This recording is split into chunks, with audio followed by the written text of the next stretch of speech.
Today we're gonna talk about some shoes that just didn't work for me.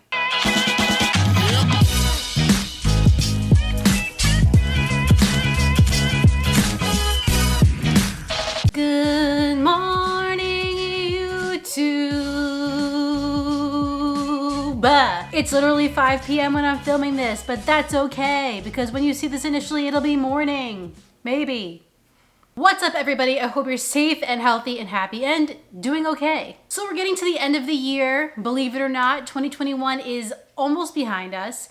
And before I talk about the shoes that I really loved in 2021, I want to talk about some of the shoes that just did not work for me in 2021. Throughout the year, as you well know, I test a bunch of different shoes, and some of them, I would say most of them, make it to a full review, and some of them don't.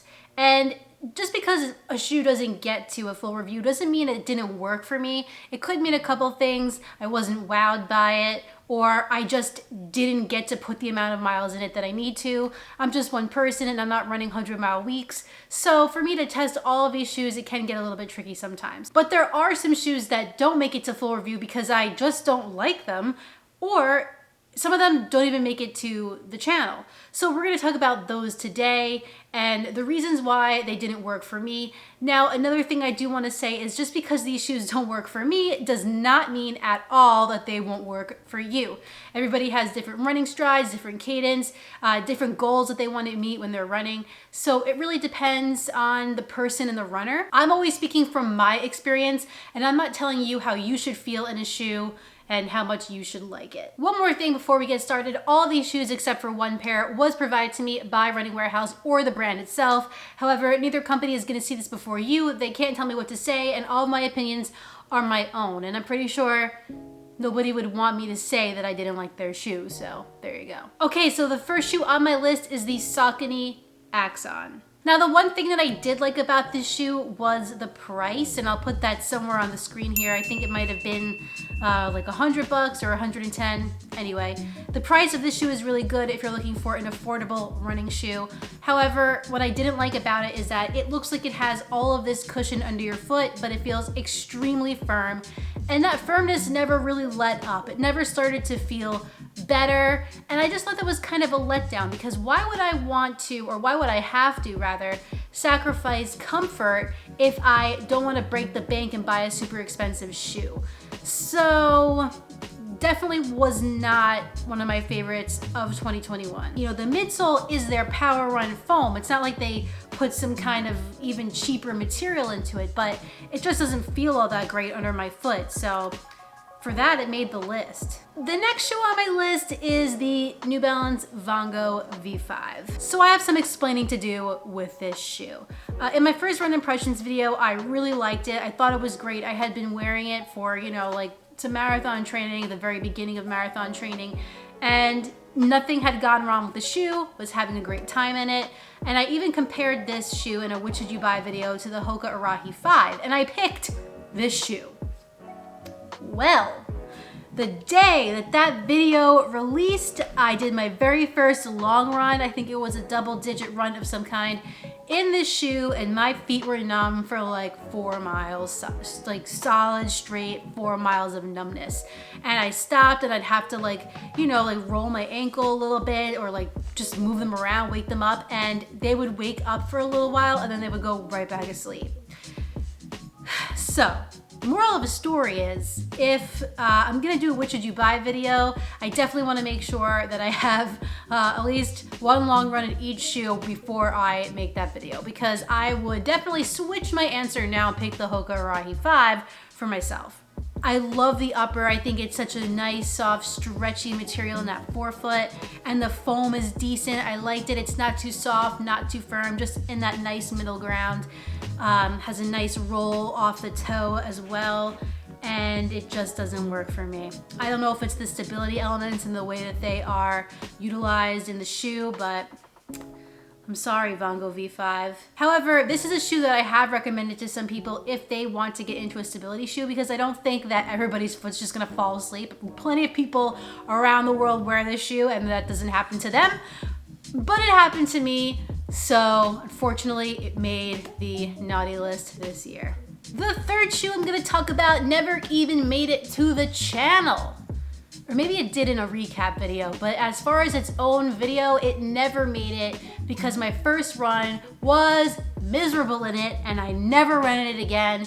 And that is I forgot the model number, hold on. Asics Gel Kayano 28. When I tell you that the sensation I had in this shoe when I ran in it is unlike any other shoe that I have ever tried. Like, I have never put a shoe on and went for a run and had like actual foot pain. Like, yeah, my feet have fallen asleep, obviously. We just talked about that. But pain is not something I experienced, but I experienced that here. I don't know what it was. I mean, I could chalk it up to myself, and that day I was just having a bad experience with my legs and my feet, but I just don't think that that is the case, because that's never happened before. I was really excited to try this shoe. I really wanted to, because finally it was a stability shoe with cool foam in it. It has Flight Foam Blast mixed with that, dynamic Duo Max stability system. And I just really wanted to love it, but boy, did I not love it at all. In fact, it was the exact opposite. I almost called my fiance's sister and asked them to come pick me up in the middle of the road. Like, that's what it was like. And interestingly enough, I didn't put this shoe on the list because it was kind of late 2020, very early 2021. But the Kayano Light that actually did make it to full review, I liked that shoe. And then I ran a 12 miler with Kate during her 50K in that shoe. And it ended up like screwing my knee up, and for a while I was having knee problems, and it might not be just because of the shoe, but it definitely irritated and aggravated something in there that just ended up being a problem for me. So maybe it's a stability shoe pattern, but all of you are telling me I gotta get into a stability shoe because I overpronate, but look at all these stability shoes causing me problems. Is it really worth it? I think not. Oh, were you eating a bunch of socks upstairs? Oh, well, couldn't have been you, right? Couldn't have been you. Okay, can you sit over here now? Okay, thank you. Can you just over here, okay? Sit. Okay, moving on. The next shoe on my list is by the same brand that we just talked about, but that's okay. Nothing against the brand, just against these two shoes. And that is the Asics Magic Speed. This is another shoe that I really wanted to like. I was excited about its launch and its release, and it has all the makings for a shoe that would appeal to me. It has Flight Foam Blast, which I really liked in the Nova Blast. It has a carbon plate, and it's just supposed to be like a fun tempo day shoe, which are such fun shoes to test. I love that kind of shoe. But for me, this shoe is just a little bit too firm, a little too unforgiving, and this roll forward that you get here is pretty, I don't want to say severe, but it's pretty noticeable and pretty prominent, and it just didn't feel comfortable to me. I just could not get into a comfortable rhythm in this shoe, and on the few times that I took it out, I did feel like a little bit of calf pain, and I don't know if that's because of just how unnaturally my foot was kind of like moving in the shoe because of the roll forward. It's so stiff and it is pretty firm. It could be a combination of all those things. But this is just not what I was hoping for. If you think about this shoe against the Endorphin Speed, which is something I did do a Which Should You Buy video with the shoe. I compared the two, I ended up with the Speed. But if you think about the shoe next to that shoe, I mean, the Speed is just a million times more versatile, more comfortable. With that nylon plate, it's more forgiving. Maybe they're not supposed to be the same category of shoe, but they sure as hell seem like it. And this shoe is supposed to be kind of like the little brother or sister to the to the Metaspeed Sky.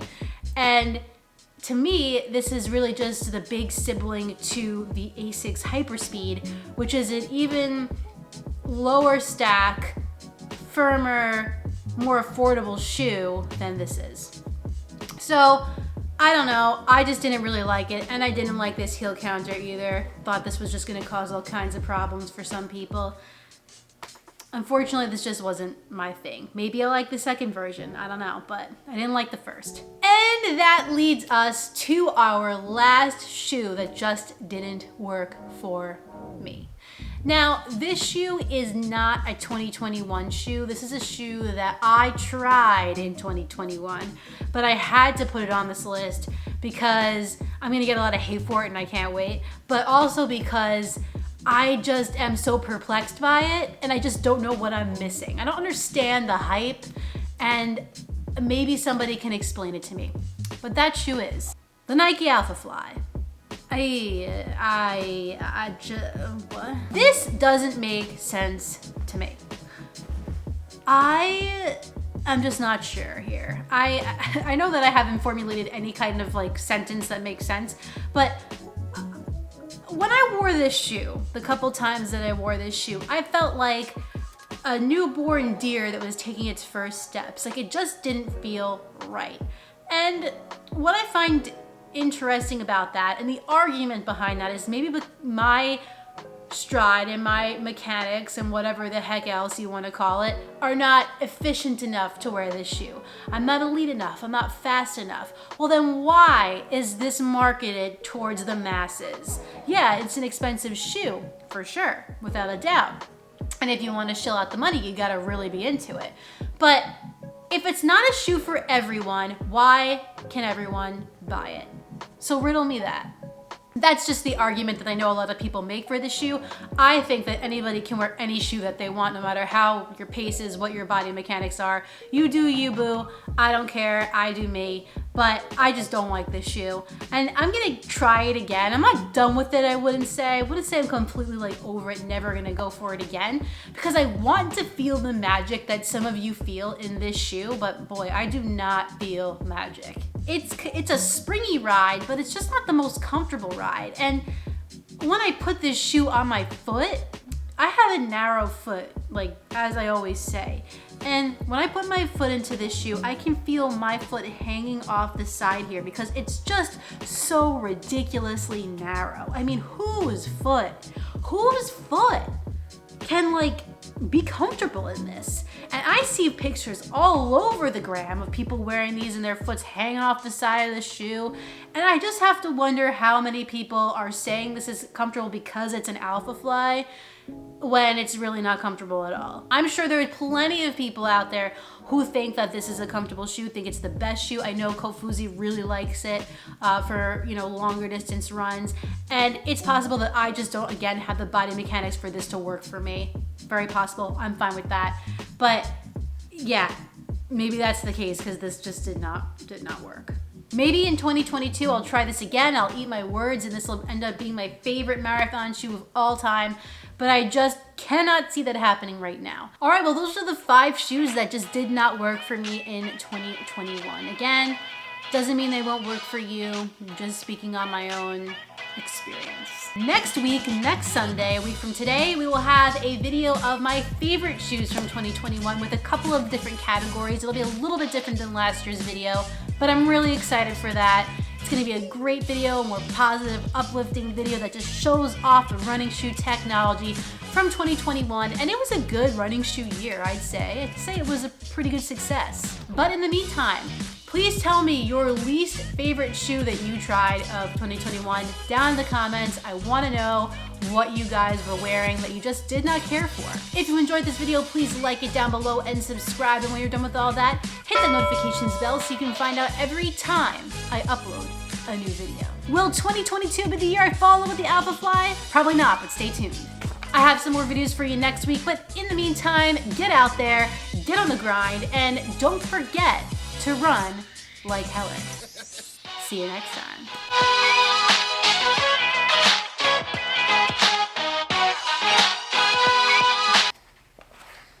All right, back into the downstairs bin you guys go.